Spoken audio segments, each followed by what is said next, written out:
Good morning guys.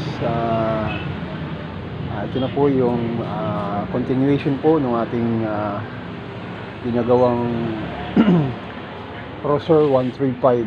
Kararating lang po kahapon ng parts niya from Kawasaki, Alabang.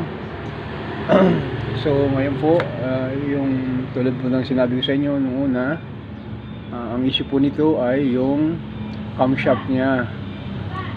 Gawa ng yung cam guide sprocket dito, bungi-bungi na po yun.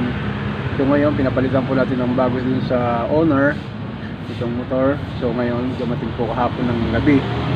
So ngayon i-start po natin ang ating trabaho para magamit na po ito ng may-ari.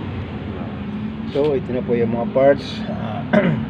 Pinabili ko na rin po siya ng tensioner, genuine parts po. Ito also 135. Saka yung front profile seal po niya, genuine din po. So ito po ngayon yung ano niya, rocker arm. So ngayon medyo masilan po yung pagbabalik natin ito mamaya. So isa-isahin po natin yung mga stick bearing na yan na nagkalasan po dito sa yung pin guide niya. Ito po. So papakita ko sa inyo mamaya pag okay na po ang lahat.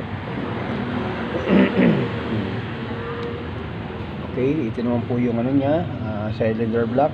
So naikabit na po natin yung parang araw po, bago din po yan.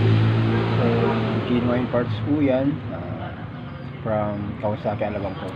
Maraming salamat and happy weekend po.